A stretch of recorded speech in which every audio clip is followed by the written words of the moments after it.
Bwrdd da. Croeso cynnes iawn.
Weddio cyn i ni fynd dim pellach.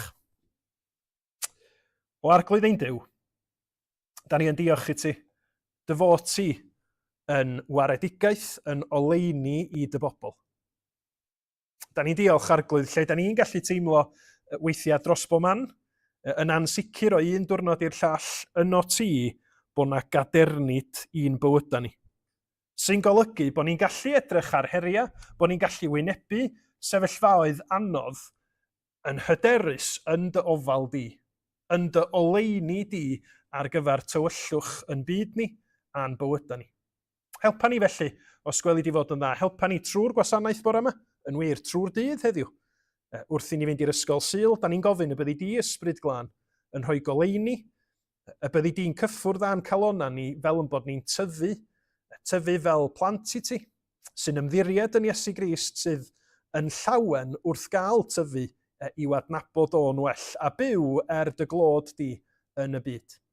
Maddau ni felly bob pechod a bai, bydd ar waith yn rymus siarad yn eglur hefo ni a bwyda ni, da ni'n gofyn arglwydd, oherwydd bod ni'n anghennus a dyfo ti yn dduw hael, yn dad sydd yn gofalu dros dy blant. Derbyn yn clod a'n mawl ni ac arwain ni trwy gydol y gwasanaeth, plis, wrth i ni ofyn hyn i gyd, yn enw ac yn heiddiant ti'n harglwydd Iesu Grist. Amen. A da ni'n mynd i ganu efo'n gilydd i ddechrau. O ior fy nghraig a fy ngwaredwr, trysor mwyaf i fy enaid sych. Fy niw i ti does neb yn debyg, yno ti yn unig mae mwynhad. Da ni'n gallu canu pethau fel yna, ond yr her wastad ydy hynny'n wir i'n bywyda ni. Da ni'n deud na'r arglwydd ydy yr un sydd yn rhoi gwir fwynhad i ni, neu da ni'n ffeindio weithiau bod pethau eraill yn mynd a'n bryd ni. A da ni yn gallu cael cyfle bore yma i weddio bod Duw yn gwneud hynna'n reality yn ein bywyd. Da ni dyras rhyddofn ni ei blymio, dy serch helaethach yw na'r nef. Gwirionedd, ffynon pob doethineb fangen di ddiwedd a fy ngorau. Dwch ni ganu hefo'n gilydd.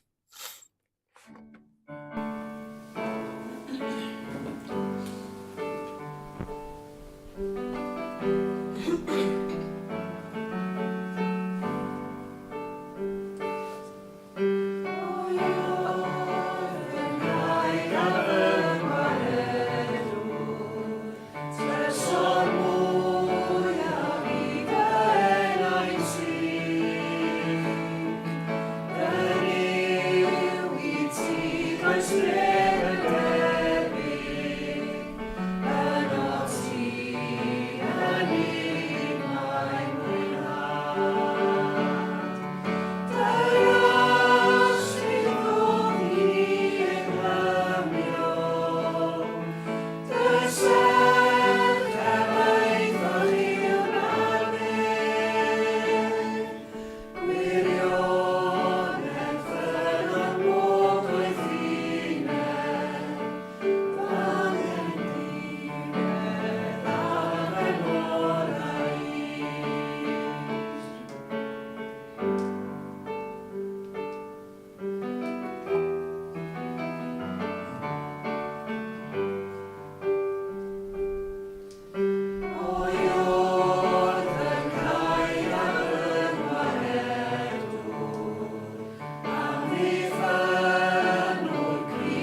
dim ond i'ch atgoffa chi o'r hyn sgynnon ni ar y gweill wrsos yma. Byddwn ni yn edrych ar Exodus 17 heno, am 6:00 yn siop yma yn Gorucha. Croeso chi ddod i'r astudiaeth am 6. Ac yna nos Fercher, cofiwch y cyfarfod blynyddol i ni fel eglwys am 8:00 ar Zoom. Mae'r ddolen wedi dod yn yr e-bost gan Gwenan neithiwr. Wedyn, nos Wener, nos Wener mae Elin Bryn ac Eli a criw o myfyrwyr Undebau Crismogol o Werddon yn dod i Gymru. Dwi'n meddwl bydden nhw yma trwy'r wsos nesaf. A wedyn maen nhw'n cynnal noson yn Ebenezer am 7:00 nos Wener. I ni gael cyfle i sgwrsio efo nhw, holi cwestiynau am sut mae'r gwaith yn mynd yn Werddon. A mae hwnna ar gael i bob oed, felly unrhyw rai sydd yn dymuno dod dowch i Ebenezer am 7:00 nos Wener. A wedyn penwythnos nesaf, Ysgolion Sul, Gwasanaeth yma, eto rhan amser ag arfer ag astudiaeth nos Sul yn y siop. Cofiwch am David Job sydd yn eglwys bach bora a heno yma. A cofiwch hefyd, nifer ohono ni methu bod o gwmpas heddiw oherwydd salwch, cofio amdano nhw'n yn gweddia. O'n i'n sôn bod ni'n mynd i fynd cario ymlaen i edrych ar ddywediadau myfi yw yr arglwydd Iesu. Da ni'n symud ymlaen at benod 8 o Efengil Ioan hefo'n gilydd bora yma. Ac felly mi fyddai'n darllen o Ioan penod 8, adnod 12 hyd at adnod 20, a bydd yr geiriau i fyny ar y sgrin. Yna, llefarodd Iesu wrthynt eto. Myfi yw goleini'r byd, meddai. Ni bydd neb sy'n fy nghanlu ni byth yn rhodion o tywyllwch, ond bydd ganddo oleini'r bywyd. Meddai'r Phariseaid wrtho, tystiolaethu amdan at dy hun yr wyt ti. Nid yw dy dystiolaeth yn wir. Atebodd Iesu hwy, mai myfi sydd yn tystiolaethu amdana fy hun, y mae fy nhystiolaeth yn wir, am fy mod yn gwybod o ble deithim ac i ble rwyf yn mynd. Ond ni wyddwch chwi o ble rwyf yn mynd. Dwi wedi drysio fan do. Ond ni wyddwch chi o ble rwyf yn dod nac i ble rwyf yn mynd. Yr ydych chwi'n barnu yn ôl safonau dynol. Minnau, nid wyf yn barnu neb. Ac os byddaf yn barnu, y mae'r farn aroddaf yn ddilys, oherwydd nid myfi yn unig sy'n barnu, ond myfi a'r tad am hanfonodd i. Y mae'n ysgrifenedig yn eich cyfraith chwi fod tystiolaeth 2 yn wir. Myfi yw'r un sydd yn tystiolaethu amdana fy hun, ac mae'r tad am hanfonodd i hefyd yn tystiolaethu amdanaf. Yna, meddent wrtho, ble mae dy dad di? Atebodd Iesu, nid ydych yn fadnabod i na'm tad. Pe baich yn fadnabod i, byddech yn adnabod fy nhad hefyd. Llefarodd y geiriau hyn yn y trysordy, wrth ddysgu yn y deml. Ond ni afeilodd neb ynddo, oherwydd nid oedd ei awr wedi dod eto. Amen. Felly, blant, wrsos dwytha, meddwl yn dysadwn dwytha ddi, yn tŷ ni, fuon ni wrthi yn gwneud rhywbeth yn yr ardd. Hefo hein. Sa'ch chi ddyfalu be ydyn nhw? Wel, mae Lleo'r Lleicin'n gwybod y barod. Anna? Pys ydyn nhw. Felly, gynnon ni pys. Be os gynnon ni? Sa'ch chi wen? Hada bach di hynna. Lettuce. A... wel, mae'r llun yn help dydy. Gyda? Tomatos. Be ydych chi'n meddwl nathon ni wneud hefo'r hada yma? Anna. Plannu nhw. Cywir. Mewn be ydych chi'n meddwl nathon ni blannu nhw? Gyda? Pridd. A wedyn, be ydych chi'n meddwl? Ar ôl plannu rhywbeth, be ydych chi eisiau gwneud iddyn nhw wedyn? Llio. Dyfrio, ie, maen nhw angen dŵr. Lle ci? Haul. Felly, da chi eisiau gwybod lle nes i gadw... Wel, lle o ti'n gwybod? Lle da chi'n meddwl nes i gadw y pethau oedden ni wedi blannu a rhoi dŵr iddyn nhw? Gynnan? Wel, sgynnan ni'n tŷ gwydyr, ond y pethau gosa at tŷ gwydyr, nes i roed nhw ar silff ffenast stydi fi. Be ydych chi'n meddwl sydd wedi digwydd mewn wsos? Os yna rhywbeth wedi digwydd? Ydych chi eisiau fi ddangos o chi? Ydych chi'n gallu gweld unrhyw beth yn hein nathon ni roed ar fy silff ffenast? Tiny bit. Be di o? Ti'n gwybod? Be di o? Be ti'n weld? Rhywbeth wedi tyfu. Na ni. Dim lot, ond dim ond wsos ma di bod, da. Taswn ni wedi rhoi hein yn y twll dan grisiant i ni. Be sydd wedi digwydd? Gallu meddwl? Anna. Dim byd. Pam? Ydy haul yn allweddol i hadyn dyfu? Dwi'n meddwl ddigon o wyddonydd i wybod ydy hynna'n hollol wir, ond yn yr achos yma, dwi'n ama bod o yn eitha allweddol achos oedd y cyfarwyddiadau'n deud rhoid o mewn haul. A be da ni'n ffeindio ydy bod goleuni, bod haul yn rhywbeth sydd yn y pen draw yn dod â bywyd. A be mae Iesu'n deud amdano fo ei hun, yn yr adnodau yna nathon ni weld, pan oedd Iesu'n anerch y bobl, dro arall dywedodd, fi ydy golau'r byd. Bydd gan yr rhai sy'n fy nilyn i olau i'w harwain nhw i fywyd. A fyddan nhw byth yn cerdded yn y tywyllwch. Felly mae Iesu'n deud, da ni angen Iesu fel mae planhigion angen gola mwyn iddyn nhw fyw, mwyn iddyn nhw dyfu. A fel, da chi'n gweld pethau fel llygad y dydd, maen nhw'n blanhigyn ofnadwy o glyfar, achos maen nhw fel tasa nhw'n dilyn yr haul o gwmpas.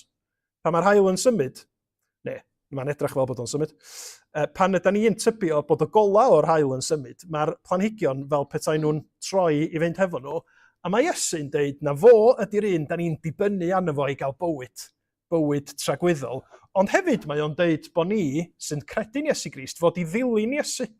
Ac wrth i ni ddilyn Iesu, y byddwn ni'n aros yn y goleuni, ddim yn mynd i'r tywyllwch, ddim yn rhodio yn y tywyllwch. A mae hwnna'n rhywbeth allweddol i ni feddwl amdano fo. Gynta, na Iesu ydy'r un sydd yn rhoi bywyd i ni, dyna pan bod credu'n Iesu Grist mor bwysig. Ond hefyd bod ni eisiau dilyn Iesu, bod ni eisiau gwrando be mae o'n ddeud. Ac wrth i ni gario ymlaen i ddilyn Iesu a trystio yno fo a gwrando yno fo, yna mae Iesu'n rhoi addewid y byddwn ni yn y goleuni ac y byddwn ni ddim yn cerdded mewn tywyllwch. A byddwn ni'n meddwl mwy am yr adnod yna yn ystod y gwasanaeth. Da ni'n mynd i weddio, ac yna nawn ni ganu emyn a gewch chi fynd trwodd i'r ysgol Sul. Ia? Dych chi'n weddio. O arglwydd ein Duw, da ni'n diolch i ti fod Iesu yn oleuni'r byd ac wedi dod i mewn i dywyllwch yn y bywyda ni, wedi dod mewn i dywyllwch yn byd ni, hefo poen, hefo marwolaeth, hefo pechod a'r holl bethau anifyr yna ar ydyn ni'n ei wynebu. Da ni'n gofyn y byddi di trwy dysbryd glân yn helpu ni i weld bod Iesu'n gwbl allweddol a bod ni'n trystio yno fo fel yr unig un sydd yn rhoi bywyd i ni. Helpa ni wneud hynny, a nid dim ond i ymddiried yno fo unwaith, ond i drystio yno fo i ddilyn o bob dydd o'n hoes. A da ni'n gofyn am dy help di i wneud hynny. Achos da ni'n gwybod bod yna lot o bethau gwahanol yn gallu dod mewn i'n bywydau ni, dynnu'n sylw ni, neu'n temtio ni i fynd i gyfeiriadau eraill. Helpa ni i ddychwelyd, i ddod yn ôl at Iesu ddydd ar ôl dydd, a rhoi yn hunin iddo fo o'r newydd. Bydd ar waith felly, wrth i ni fynd i'r ysgol Sul, dangos i ni, perswadio ni, bod Iesu yn werth i ni roed y cyfan iddo fo, oherwydd mae fo ydy golau'r byd. Derbyn yn diolch ni, yn enw Iesu Grist. Amen. A da ni'n mynd i ganu am oleuni'r byd yn dod i mewn i'r tywyllwch.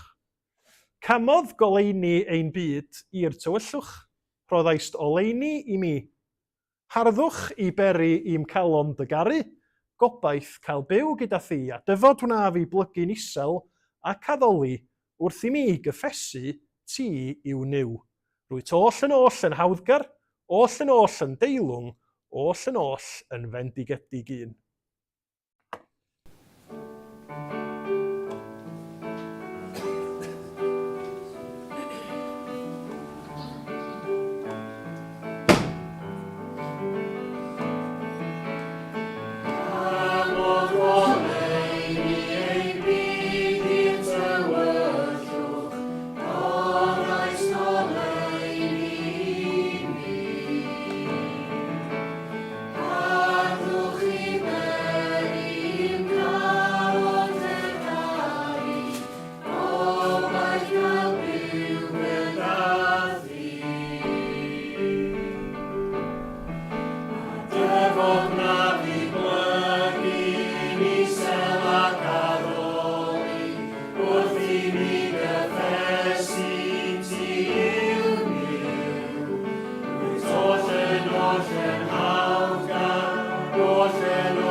Mae Ann am ddod ymlaen rwan i'n arwain ni mewn gweddi. Diolch Ann.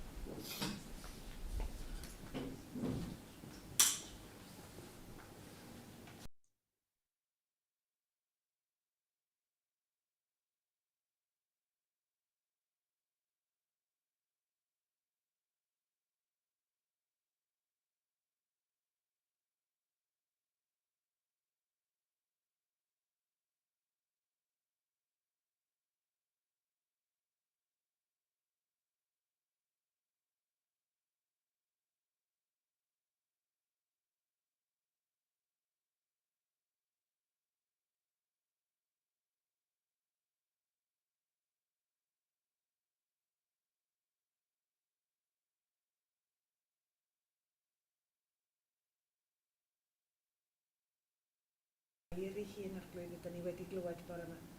A dyn ni'n gweddio rwan dros gair byddwn ni'n glywed yn y funud.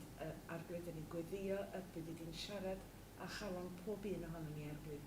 Ac byddwn ni yn tyfu yn debycach i dy fab yr arglwydd Iesu Grist wrth wrando. O arglwydd, wyt ti wedi dweud wrthyn ni, mae ti i'w goleuni'r byd. A dyn ni'n diolch arglwydd yn bod ni'n cael byw yn y goleuni yma Arglwydd ar brydiau mae'r byd yma yn ymddangos yn le tywyll. Mae yn bywydau ni yn ymddangos yn drist neu'n anodd. Ond o arglwydd o ti di addo i ni, mae ti yw ein goleuni ni. A dyn ni'n gweddio arglwydd a byddi di'n helpu ni rodio yn y goleuni ni. A pheidio cael yn tynnu lawr gan y tywyllwch o'n cwmpas. Arglwydd, mae'r goleuni wedi trechu'r tywyllwch. Ti di addo hynny i ni arglwydd. Felly, dyn ni'n gweddio y byddi di heddiw yn yn atgoffa ni fwy fod na oleuni. Fel mae'r haul yn codi bob bore. Dydy'r goleuni mae ddim yn mynd i ffwrdd. Arglwydd, dwi ti byth yn cysgu. Felly, fod yr haul yn diflannu i ni yn y nos, arglwydd, wyt ti yn dal yna. Mae dy fab di arglwydd wedi dod yn oleuni i'n bywydau ni. Dyn ni angen rhodio yn y goleuni yna, a dyn ni'n gofyn i ti'n helpu ni wneud hynny. Arglwydd, dyn ni'n diolch i ti am bendithion yr wythnos diwetha. Dyn ni'n diolch am yn cadw ni. Dyn ni'n diolch am cariad i ti wedi dangos i ni, arglwydd. A dyn ni'n gweddio dros y rhai sydd yn ni. Ffeindio hi'n anodd ar hyn o bryd, arglwydd. Dyn ni'n gweddio byddi di yn agosau atyn nhw ac yn agor i clustiau nhw i wrando os dyn nhw'n gwrando heddiw ac yn agor i clona nhw i dderbyn di yn ôl. Arglwydd, weithiau dyn ni'n anghofio y cwbl dyn ni wedi ddysgu amdano ti, arglwydd. Ond wyt ti wastad yn barod i'n derbyn i nhw. A dyn ni'n gweddio, arglwydd, y byddi di yn siarad efo pawb bore yma sydd yn ceisio daddoli di lle bynnag maen nhw. Arglwydd, dyn ni'n gweddio dros eglwysi eraill yng Nghymru, arglwydd, a dros y byd. Dyn ni'n gweddio dros y gwaith sy'n digwydd yn Ngogledd Iwerddon, yn Ne Iwerddon, efo Elin ac Eli, arglwydd, a dyn ni'n diolch i ti amdanyn nhw, dyn ni'n diolch am ei ffyrlondeb nhw, a dyn ni'n gweddio dros y digwyddiad nos Wener, arglwydd, a byddi di yn bendithio'r gwaith, ac yn bendithio'r myfyrwyr sydd yn dod i Gymru falle am y tro cyntaf. Helpa ni i'w croesawu nhw, helpa nhw i fod yn dystiolaeth i eraill o'r cwmpas. Bendithio'r gwaith na os gwrdd i fod yn dda, clod i ti dy hun. O arglwydd felly, gwrando'n gweddi os gwrdd i fod yn dda, a aros gyda ni fel dyn ni'n deddoli di, mwyn dy fab, yr arglwydd Iesu Grist. Amen.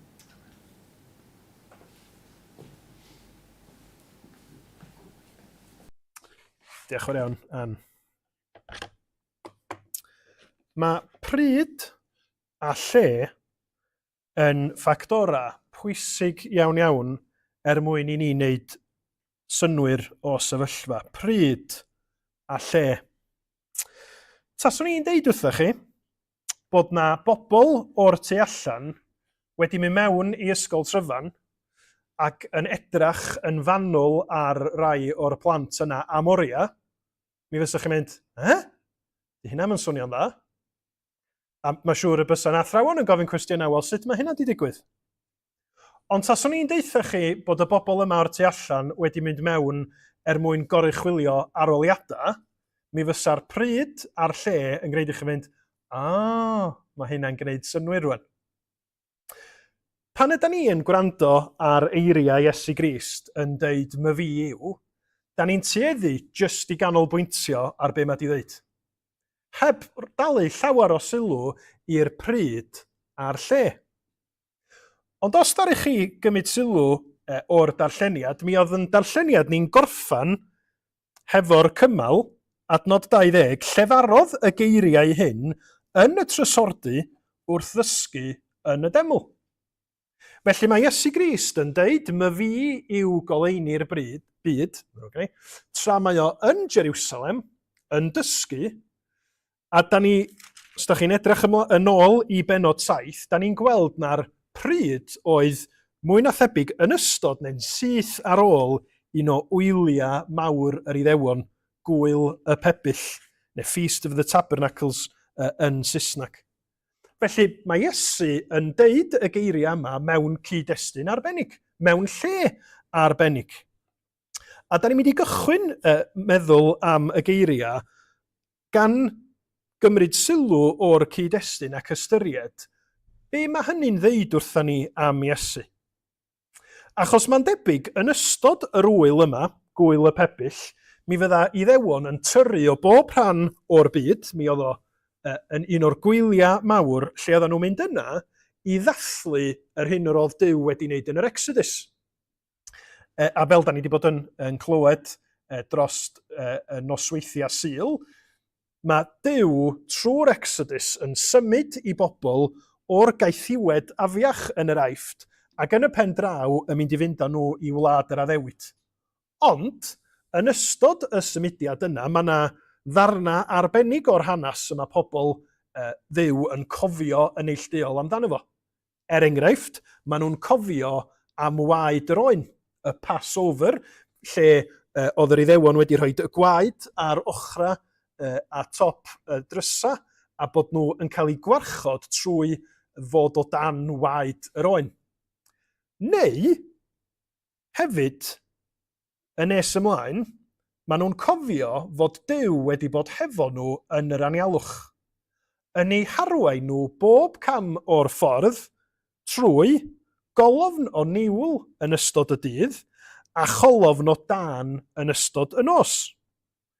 Ac fel rhan o'r cofio yma, fel rhan o ddathliadau Iddewig, mi fydda'r miloedd o bobl yma yn Jerusalem yn y deml ac mi fyddan nhw yn cynna ffagla mawr fel lampa enfawr ar hyd complex y deml i goffau y ffaith bod Duw wedi bod yn bresenoldeb, wedi bod yn oleuni iddyn nhw yn eu harwain nhw yn yr anialwch. Dychmygwch yr olygfa. Gwael iawn ydy'r ymdrech yna, ond dychmygwch bod chi yn Jerusalem, a dyma yr hyn da chi'n ei weld. Mae fel mynd, gwybod, ysdi cweit fel mynd i Fangor yn y nos, ond dychmygwch bod chi'n mynd i Gaerdydd neu Llundain, a mae jyst yn le wedi cael ei oleio trwy'r amser o bell. Wel, dwi'n dychmygu yn ystod gwyl y pebyll y bydda Jerusalem, achos wrth gwrs o Jerusalem ar fryn, a mi fysa fo'n goleio yn bysa. Ac mi fysa'r golan a'n atgoffa'r Iddewon o be oedd Duw wedi wneud. Mi fysa'r atgof yna yn fyw i bobl pan oedd Iesu yn Jerusalem yn deud, my fi yw goleuni'r byd. Ac felly, da chi'n gweld sut mae Iesu wrth ddeud y geiriau yna yn y cyd-destun arbennig yma yn datgan, fi ydy presenoldeb Duw hefo'i bobl i'w harwain nhw yn ei blaen. Mewn ffordd, wrth ddeud, my fi yw goleuni'r byd, mae Iesu fel petaion deud, fi ydy'r golofn dan yn yr anialwch. Fi ydy'ch achubiaeth chi mewn byd tywyll, ac os da chi'n yn credu yna mi fyddwch chi yn parhau mewn tywyllwch. Meddyliwch hyfryd ydy hynny. Meddwl fod Iesu fel oeddwn ni'n neud hefo bar ar bywyd. Pan oedden ni wsos dwytha'n edrych ar far ar bywyd, oedd Iesu'n deud, dwi'n fwy na Moses a'r manna ddaeth o'r nefoedd, achos fi ydy'r un mae Duw wedi roed i chi gael bywyd tragweddol. Yn fama, mae o'n deud, dwi'n fwy ac yn well na'r golofn o dan, achos jyst dros drodd hynny. Dwi wedi dod i dywyllwch y byd a deud, dwi'n mynd i'ch arwain chi am dragwyddoldeb os ydych chi'n dod i ymddiried yna i. Dwi'n siŵr bod chi wedi clywed y dywediad yn Saesneg, big fish in a small pond. Ella bod gennych chi bobl yn yr ysgol, neu bobl yn eich gwaith chi, a maen nhw'n ymddwyn fel, achos na nhw ydy'r ella ar dop y chain, neu nhw ella ydy'r chwaraewr gorau yn eich tîm chi, maen nhw'n meddwl bod nhw'n gret. Ond mewn gwirionedd, maen nhw mewn tîm bach, neu maen nhw mewn criw bach o bobl. A mi fysa'n hawdd i bobl feddwl, a da chi'n clywed nhw'n deud weithiau, o mae Iesu Grist yn iawn i rhai pobl. Mewn rhai diwylliannau, maen nhw wedi clywed amdano fo. Chybod, da ni wedi cael yn magu ella mewn cyd-destun, mewn gwlad lle mae sôn am Iesu Grist yn digwydd yn ystod adegau arbennig o'r flwyddyn. A mi glywch chi bobl yn deud, ia, dwi'n gwybod bod nhw wedi deitha fi, ond tasach chdi'n byw mewn rhan arall o'r byd, fysach chdi'n credu yn Iesu Grist. A chi'n meddwl, ond mae Iesu'n deud, my fi yw goleuni'r byd. Nid my fi yw goleuni un ardal bach, na yn Jerusalem oedd o'n i ddeud o, da chi'n gweld sut mae Iesu yn lledaenu neu'n ehangu golwg y bobl ac yn deud, peidiwch a meddwl jyst yn eich terma bach cenedlaethol chi, mae fi yw goleini'r byd. Ni bydd neb sydd fy nghanlu ni byth yn rhodio yn y tywyllwch, ond bydd ganddo oleini'r bywyd. Felly gai ofyn i chi, ydych chi'n gweld Iesu fel goleini yn eich bywyd chi? Ydy o'n un sydd yn rhoi pwrpas i'ch bywyd chi? Achos meddyliwch am yr Israeliaid yn yr anialwch, oedden nhw'n hollol desbret, da ni'n gweld hynny o nos Sul i nos Sul, oedden nhw'n hollol desbret, oedden nhw'n gwybod lle oedden nhw'n mynd, oedden nhw'n gwybod be oedd yn dod nesa, ond yr un peth oedden nhw'n gallu dibynnu arno fo, oedd bod Duw hefo nhw. A bod y golofn o niwl a'r golofn o dan yn gysur iddyn nhw, achos oedden nhw'n gallu deud, bod ni'n yn anialwch, bod na frwydra, bod na fygythiadau, bod na ofna yn rhan o'n bywydau ni, mae Duw hefo ni. Da chi'n teimlo hynny am Iesu Grist? Achos dyna be mae o'n ddeud, ynddo? Mae fi yw goleini'r byd. Ac os ydych chi yn blant i mi, os ydych chi di'n nili ni trwy ffydd, yna fyddwch chi ddim yn rhodio yn y tywyllwch. Mae'n her, yn dydi? Achos y gwir ydy, pan ydym ni'n mynd trwy bethau anodd, yn bersonol, yn deuluol, mewn ymwneud â phobl eraill, dwi'n siŵr na un o'r pethau cyntaf da ni'n meddwl ydy lle mae Iesu? Lle mae Duw rwan? Os na arwydd bod o hefo fi? Ond be da ni'n weld o'r Testament Newydd ydy, mae'r arwyddion enfawr wedi cael eu rhoi i ni unwaith am byth. A mae gennym ni Testament Newydd cyfa yn cofnodi i ni bod Iesu wedi dod, bod o wedi byw a marw ac atgyfodi, a bod o wedi deud wrth i ddisgyblion, dwi'n mynd, ond dwi'n mynd i ddod ata chi trwy'r Ysbryd Glân. Ac mi fydda i hefo chi bob cam o'r ffordd, achos dwi'n trigo yno chi. Dwi'n byw yno chi trwy'r ysbryd. Ac felly, gaich annog chi, fel ag dwi'n gorfod atgoffa fy hun, pan ydych chi'n stryglo ac yn meddwl, just twyllwch dwi'n weld yn bob man. Just twyllwch dwi'n deimlo ella yn fy mywyd. Gofynnwch i chi'ch hun, pwy ydy Iesu? Mae fi yw goleini'r byd. A mae hwnna'n gysur, nid yn unig i ni, sydd yn credu ac yn dilyn Iesu Grist, ond mae o'n gysur pan ydym ni'n meddwl am deulu neu ffrindiau sydd ddim eto'n credu. Achos Iesu ydy goleini y byd. Mae o di dod i sefyllfa o ddim yn ddelfrydol. Mae'r byd, y gair byd yn Efengyl Ioan, yn cynrychioli pob peth sydd yn erbyn Duw, pechod, anffyddiaeth. Ac eto mae Iesu'n deud, mae fi yw goleini'r byd. Dwi di dod i alw pobl sydd yn y tywyllwch. Dwi di dod i alw pobl sydd yn feirw, yn farw yn eu pechoda i ddod ata i gael bywyd, i gael goleini. Felly trystiwch yn Iesu Grist drostach chi'ch hun, ond byddwch yn ddyfal, cariwch ymlaen i weddio bod Iesu a'i oleini yn treiddio mewn i fywydau eich ffrindiau, eich teulu chi sydd ddim eto'n credu. Achos mae o'n ddigon mawr. Mae oleini fo yn ddigon llachar wrth i'r ysbryd fod ar waith. A'n gweddi ni ydy y bydd na dreiddio yn digwydd y mywydau y rhai sydd ddim yn credu sydd yn agos ato ni. A gai hefyd yn annog ni i ofyn y cwestiwn. Os na Iesu di goleini'r byd, ni bydd neb sy'n fy nghanlu ni byth yn rhodio yn y tywyllwch, ond bydd ganddo oleini'r bywyd. Be ydy'r pethau sydd yn tueddu i'n harwau ni yn bywydau? Faint o ddylanwad sydd gan Iesu Grist yn penderfyniadau ni, yn yr cyfeiriad yr ydyn ni yn troedio. Achos dyna be mae rhodio, mae'r adnod gynnau i ddod. Dyna be mae rhodio yn olygu. Cerdded, gair Gymraeg arall am gerdded ydi o. Felly, os ydyn ni yn gadael i bethau eraill yn siapio ni, ella bod o'n grŵp o ffrindiau, neu bod o'n bethau da ni weld ar y we, neu jyst yn ffasiynau, mae yna wastad demtasiwn bod y pethau yma yn fwy o oleini ni nag ydy Iesu. gai annog chi, fel finna, i sicrhau na Iesu ydy'r un yr ydyn ni'n troi ato fo gynta, fo ydy'r un da ni'n trystio yn hyn iddo fo, ac yn dweud os di Iesu wedi deud hynny, dwi'n ymddiried yn fo. Os ydy Iesu'n gorchymyn a bod gair Duw yn deud wrthon ni am beidio gwneud, bod ni'n deud, bod o'n amoblogaeth, bod o'n anodd, fo ydy goleini'r byd. Ac os ydw i yn ei ddilyn mae yna ddiogelwch, mae yna oleini bob cam o'r ffordd i mi. Os ydyn ni yn trystio pethau a phobl eraill uwchlaw Iesu, mae o'n lwybr peryg, yn lwybr tywyll y clywyn ni fwy amdano fo nes ymlaen.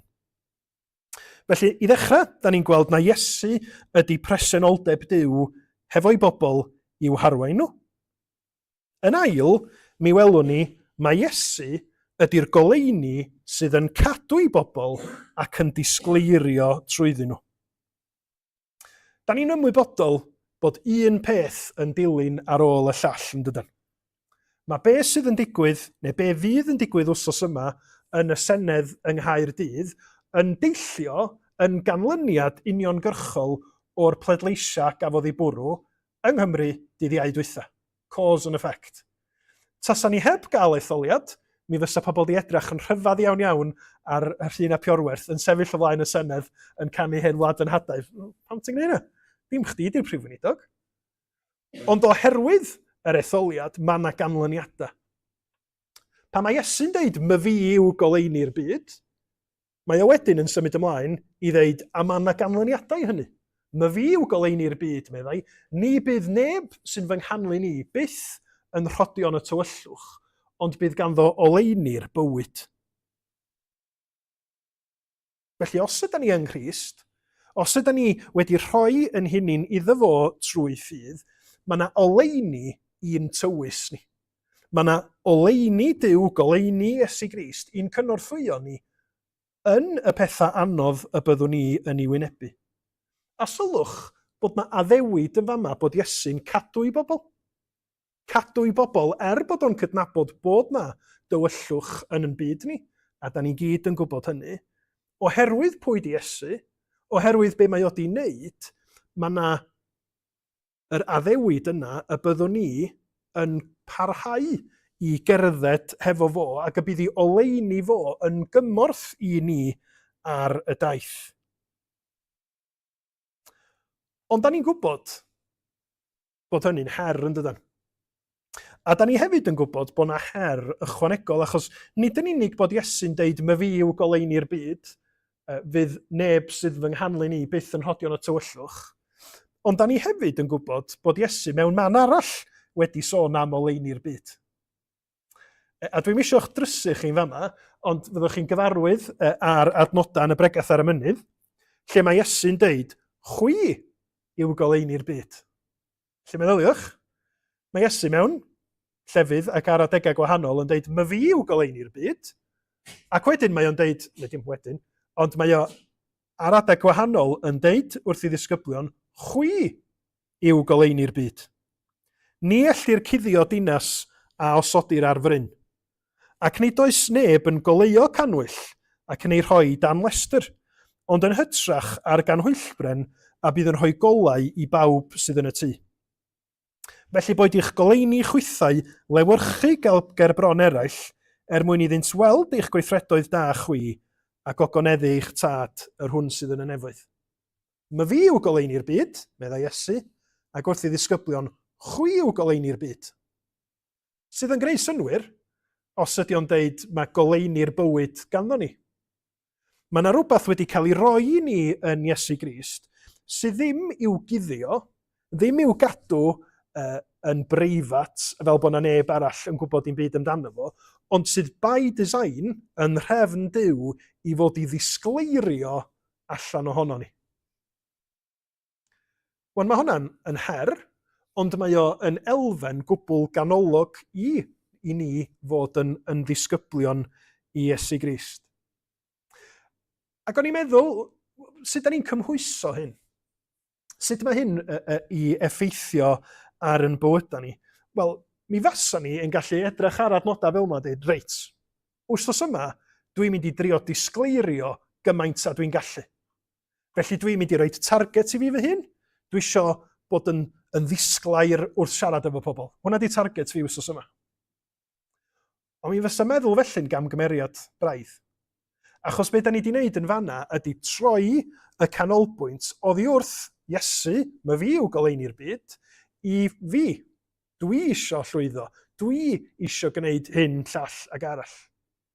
Mewn gwirionedd, yr unig ffordd ydym ni'n gallu disgleirio fel goleuadau yn y byd, fel ac yma Paul yn ei ddisgrifio yn Philippiaid 2, ydy bod yn cyswll ni hefo y golau sydd wedi dod i'r byd, Iesu yn gwbl allweddol ac yn gyson trwy'n bywyd ni.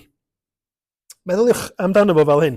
Dwi'n yn gwybod os fydd y darlun yma'n help, ond da ni'n ymwybodol bod ni ar hyn o bryd yn clywed nifer o bobl yn awgrymu bod angen newid y dechnoleg da ni ddefnyddio i fod yn defnyddio mwy o ynni adnewyddadwy. Ac felly mae yna solar panels mewn mwy a mwy o lefydd. Naturiol, mae solar panels yn llwyr ddibynnu ar yr haul. Ond dychmygwch, wrth i ni feddwl am Iesu yw goleini'r byd, a ni fel Cristnogion ydy goleini'r byd, meddylwch amdano fo fel hyn. Iesu di'r haul, a ni ydy'r goleuadau solar. Da ni yn cynhyrchu gola, ond mae'n gola ni yn hollol ddibynnol ar oleini'r byd, yr arglwydd Iesu. Ac felly'r alwad fawr i ni, i ddechrau gychwyn, ydy sut mae'n perthynas ni hefo Iesu. Ydyn ni'n ei garu fo. Ydyn ni'n trystio'n hunan iddo fo, hyd yn oed pan mae yna dywyllwch yn bywydau ni. Pan ydyn ni'n darllen y Beibl, a mae o yn rhoi darlun i ni ohona ni'n hunain sydd yn anifyr, pan da ni'n gweld yn pechod, yn hunanoldeb, yn balchder ni, sut da ni'n ymatab? Ydyn ni'n gadael i oleini Crist ac oleini'r ysbryd glân yn argyhoeddi ni? Pwyso yna ni? Neu ydyn ni yn deud, dwi'n eisiau teimlo'n anifyr, neu jyst anwybyddu hynna? Os na Iesu ydy goleini'r byd, a fo ydy goleini'r byd, siawns y gallwn ni drystio yn teimladau anifyr iddo fo.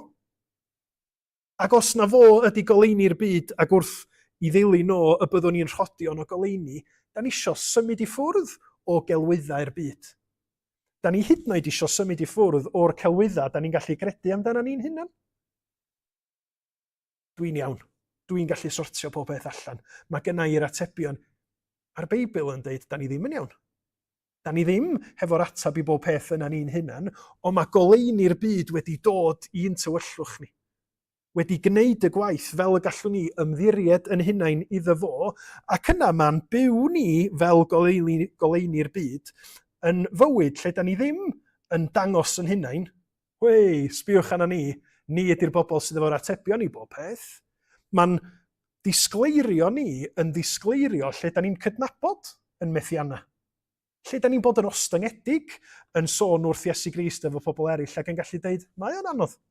Mae yna demtasiynau'n dod. Mae yna frwydra ac ymosodiadau. Dwi wedi deud pethau ddylswn i ddim wrth bobl eraill. Dwi wedi trin pobl yn wael. Ond nid achos bod fi'n briliant mae Iesu Grist wedi fachu fi. Achos bod fi yn bechadur.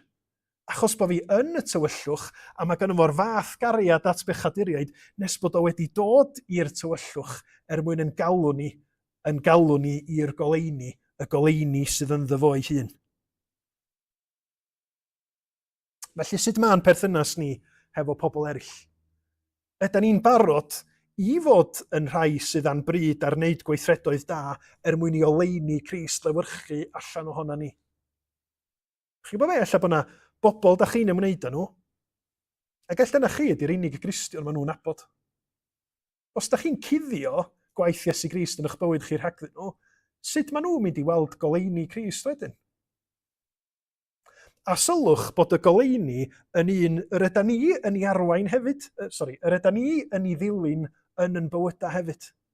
Felly mewn gwirionedd, be da ni ddeud wrth bobl eraill ydy, nid mae gennych chi ryw broses newydd rwan, cwbl da ni ddeud wrth bobl ydy, plis gwnewch be dwi wedi gorfod wneud. Dowch i ddilyn goleini'r byd yn union fel dwi'n gorfod wneud, ddydd ar ôl dydd.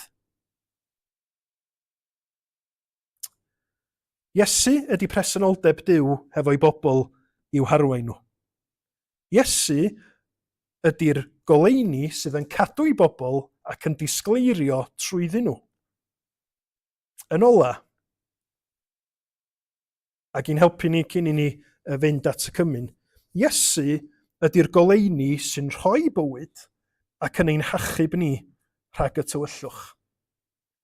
Trwy'r Beibl, ac yn lot o bethau sydd yn ein diwylliant ni, da ni'n cynrychioli tywyllwch hefo pethau negyddol yn dydyn. Mae tywyllwch yn frawychus i lot o blant. Dwi'n nabod rhai oedolion sydd dal ofn tywyllwch. Mae tywyllwch yn le lle mae drygioni'n digwydd. Dyna pam flynyddoedd yn ôl nathon nhw gael trafodaeth fawr cynghora Sir ynglŷn â sut i arbad pres, ac un awgrym oedd be am i ni ddiffodd goleuadau strydoedd yn bob man. Ac oedd na banics mawr, peth o'ch gwneud na? Y goleuadau sydd yn cadw ni'n saff i ryw radda. Felly, da ni dal yn cysylltu tywyllwch efo bygythiad, anobaith, tristwch, ac mae hynny'n wir trwy'r Beibl, ond wrth gwrs yn y Beibl mae yna wedd ysbrydol glir i tywyllwch fel thema, lle mae o'n cael ei gysylltu hefo bod yn erbyn Duw, yn drygioni, anobaith anffyddiaeth diffyg ffydd a marwolaeth yn y pen draw. A dyna pam bod o mor syfrdanol bod Iesu'n deud, my fi yw goleuni'r byd, a bod o wedi dod mewn i dywyllwch yn byd ni. Dyna dda ni'n ganu yn yr emyn cynt ynde. A mae wedi gwneud hynny o'i wirfodd yn bwrpasol oherwydd bod o ddim am i ni rodio mewn tywyllwch a marw a mynd i'r tywyllwch eithaf, a'r tywyllwch eithaf yn feiblaidd yn ôl Iesu Grist ydy uffern ynde. Bod ni wedi troi cefn ar oleuni'r byd, bod ni wedi glynu at be da ni isio, ac yn sgil hynny bod ni'n wynebu barn Duw am byth. Mae Iesu yn Mathew 8 yn disgrifio uffern fel y tywyllwch eithaf lle bydd wylo a'r hincian dannedd. Ond mae Iesu wedi dod, wedi gwneud rhywbeth sydd yn golygu wrth i ni drystio yn Iesu goleuni'r byd, y bydd ganddo ni oleuni'r bywyd. Mae o'n syfrdanol ac mae o'i weld ar groes Calfaria. Mae Iesu wedi dod yn un ohono ni, mae wedi byw bywyd, mae wedi wynebu temptasiynau, ond mae wedi sefyll yn gadarn heb ildio i bechod o gwbl.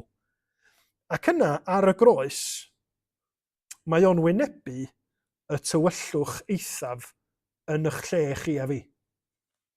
A nid jyst fi sydd yn deud hynny, os da chi'n darllen yr adroddiadau am y croeshoeliad, pan mae o'n marw ar y groes, mae'r Efengyla yn deud daeth tywyllwch didew drost yr ardal yna am oria tra oedd Crist goleuni'r byd yn marw ar y groes. Ac yn y tywyllwch difrifol yna, mae o'n amlygu bod barn gyfiawn Duw yn dod ar eich pechodau chi a fi. Bod Crist yn derbyn canlyniadau'r felltith an y fo'i hun, fel bod llyd cyfiawn Duw yn cael ei dalu'n llawn ganddo fo. Tywyllwch ar ddydd Gwener y Groglith. Ond wrth gwrs, a ni wedi dathlu'r Pasg rai wythnosau nôl, da ni yn gwybod na nid dyna ddiwedd yr hanes, achos ar ddydd Sul, y trydydd dydd, maen nhw'n mynd at y bedd ar doriad gwawr. A mae yna rhywbeth hynod yn hynny'n does. O dywyllwch dydd Gwener, mae'r atgyfodiad yn dangos bod goleuni'r byd ddim wedi cael ei drechu gan y tywyllwch. Yn wir, goleuni'r byd sydd wedi concro wrth iddo fo wynebu'r tywyllwch yna ar y groes, mae o wedi concro gan godi yn fyw o'r bedd, a rhoi goleuni a gobaith am fywyd i bawb sydd yn ymddiried yno fo.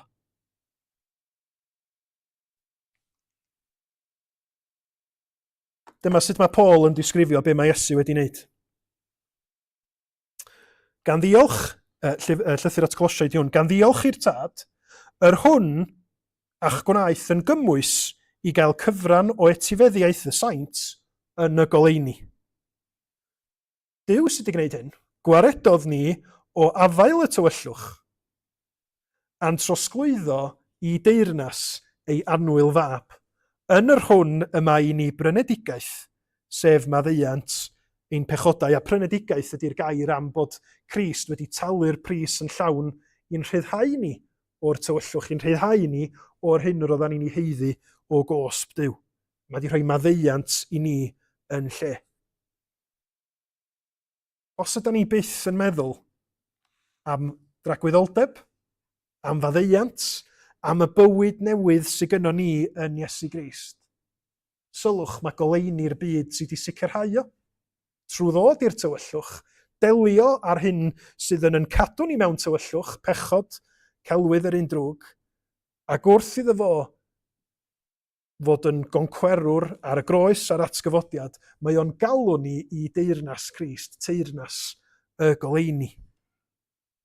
Eseia 9 yn deud, y bobl oedd yn rhodio mewn tywyllwch a welodd oleini mawr. Pam? Canis bachgen a aned i ni, mab a roed i ni. Ac wrth i ni ddod at y fwrdd y cymyn, dyna da ni'n ddathlu ynde. Bod ni fel ag yr ydyn ni yn pechod mewn tywyllwch, mewn marwolaeth. Ond oherwydd gwaith Crist, mae yna oleini, mae yna obaith, mae yna fywyd yn cael ei gynnig i ni yn tywyllwch. A'r alwad fawr trwy'r Efengil ydy credwch yno fo. Gadwch iddo fo eich trosglwyddo chi, bron cael transfer o deyrnas y tywyllwch i deyrnas Crist, deyrnas y goleini. A pan da ni'n meddwl am transfers, Crist ei hun sydd wedi talu y transfer fi wrth farw ar y groes. Iesu, goleini'r byd, sydd yn rhoi i oleini i ni, goleini sydd yn sicrhau bywyd tragwyddol i ni. Da ni am ganu emyn cyn i ni ddod at fwrdd y cymyn, canu emyn sydd yn diolch am Iesu yn marw drosom ni, mwyn yn prynu ni, mwyn yn hachub ni, mwyn dod â ni o dywyllwch uffern i fywyd tragwyddol i oleini fo. Dros bechadur buost farw, dros bechadur ar y pren, ydy o ddefaist hoelion llymion nes i torfod crymu pen. Dwed i mi, a i fi oedd hwnnw, gofiodd cariad rhad mor fawr, marw dros un bron a suddo yn gehenna boeth i lawr.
Da ni newydd ganu am yr arglwydd Iesu yn marw drost bechaduriaid. A mae'r pennill ola na yn datgan i ni yn dydy be mae o di wneud a be mae o'n ei olygu i'r Cristion. Rhadfa ddeiant, gwawria bellach, gwna garcharo'r caeth yn rhydd, ddyn ymdreiglo mewn tywyllwch, nawr i weled golau'r dydd. Ac wrth i ni ddod at Fwrdd y Cymyn, da ni'n dod fel Cristnogion sydd yn deud, dwi wedi profi yr arglwydd Iesu ar waith yn oleini'r byd i mi, ond dwi dal yn stryglo. Dwi dal yn brwydro yn erbyn y tywyllwch yma amheuon, yma pechod, yma temtasiwn yn dod i fy rhannu. A'n braint ni fel Cristnogion ydy cael dod at fwrdd swper yr arglwydd, i goffau, i ddiolch ac i dderbyn achos bod ni yn y frwydr. Achos bod ni angen be mae Iesu Grist wedi wneud ar y groes, ddydd ar ôl dydd, achos bod ni yn mynd i fethu ac yn cael yn temtio hefo'r tywyllwch mewn gymaint o ffyrdd gwahanol. O'n i'n darllen y myfyrdod bore yma, oedd yn sôn am y cysylltiad rhwng y sacramenta a'r cymyn a'n ffydd ni. Ac mae mor hawdd i ni ar brydiant ydy i feddwl bita'r bara, yfed y gwin, a mewn rhyw ffordd bod yna rhywbeth jyst yn digwydd. Ond y pwyslais mawr yn feiblaidd ydy yn ffydd ni ym mherson Iesu Grist. A bod y bara a'r gwin i fod i gyfoethogi ac i fod yn faeth i'n ffydd ni yn y Crist byw sydd am fod yn parhau fel goleini'r byd i ni yn yn hangen. Ac felly mi ddarllenau be mae'r apostol Paul yn ei ddeud am swper yr arglwydd o 1 Corinthiaid ac yna na i weddio cyn i ni gymryd o'r bara a'r gwin hefo'n gilydd. Oherwydd fe dderbyniais i oddi wrth yr arglwydd yr hyn hefyd a draddodais i chwi. I'r arglwydd Iesu yn os y bradychwyd ef gymryd bara. Ac wedi ddod ddiolch fe'i torodd a dweud, hwn yw fy nghorff sydd er eich mwyn chwi. Gwnewch hyn cof amdanaf. Yr un modd hefyd fe gymerodd y cwpan ar ôl swper gan ddweud, y cwpan hwn yw'r cyfamod newydd yn fy ngwaed i. Gwnewch hyn bob tro yr yfwch ef cof amdanaf. Oherwydd bob tro byddwch yn bwyta'r bara hwn ac yn yfed y cwpan hwn, yr ydych yn cyhoeddi marwolaeth yr arglwydd hyd nes y daw. Mae Crist wedi gwneud y gwaith.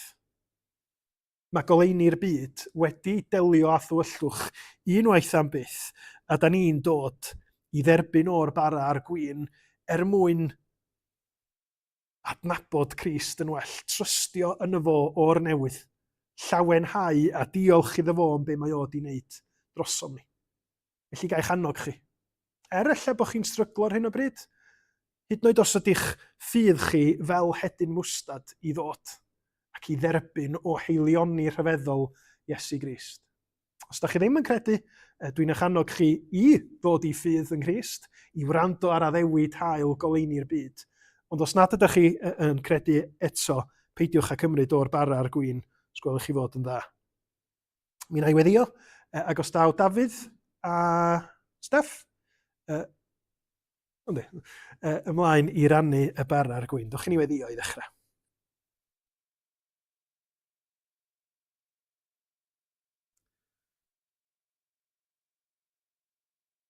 O arglwydd sanctaidd. Da ni yn gofyn am dy gymorth di rwan. Dy gymorth di i sylweddoli be mae'r dywediad yna gan Iesu my fiw goleini'r byd yn ei olygu yn ei gyd-destun Beiblaidd, ond hefyd sut mae o'n berthnasol i ni yn hangen. Da ni'n gofyn o ysbryd glân y byddi di yn rhoi goleini i ni. Y goleini i gael yn bwydo gan yr arglwydd Iesu. I brofi llawenydd ynddo fo, diolchgarwch, i gael gobaith ynddo fo nad ydi o'i gael yn unlla arall. Helpa ni weld Crist yn gliriach. Ac Arglwydd, helpa ni i fynd o yma yn eiddgar i'w oleuni fo o lewyrchu allan o'n bywyda ni hefyd.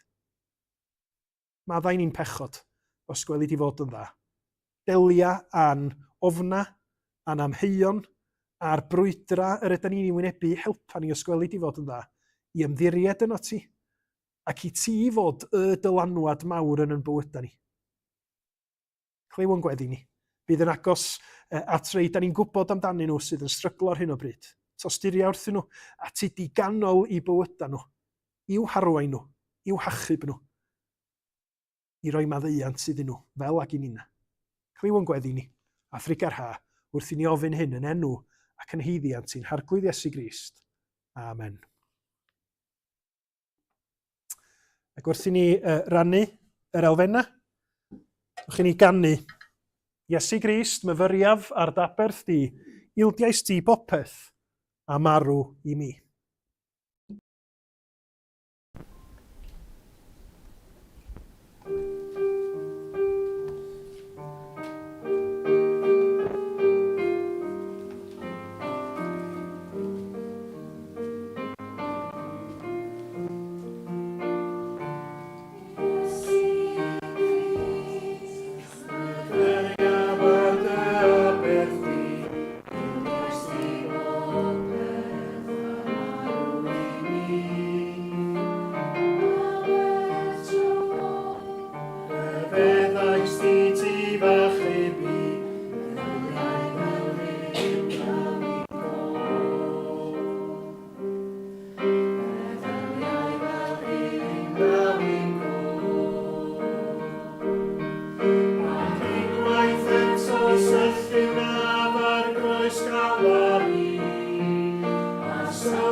Cymerodd Iesu fara, ac wedi diolch fe'i torodd a'i roi iddynt gan ddweud, hwn yw fy nghorff sy'n cael ei roi eich mwyn chwi, gwnewch hyn cof amdanaf.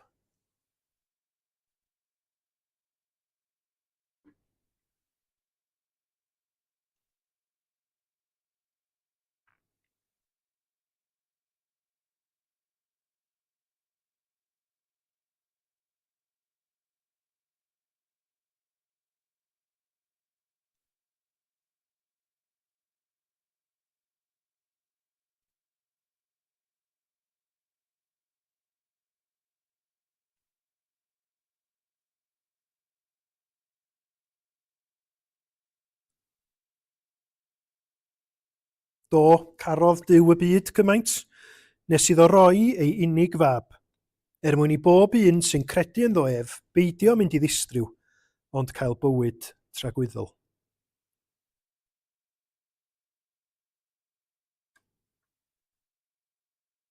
A chymerodd gwpan, ac wedi diolch, fe'i rhoddodd iddynt gan ddweud, yfwch ohono bawb oherwydd hwn yw fy ngwaed i, gwaed y cyfamod, a dywelldir dros lawer maddeuant pechodau.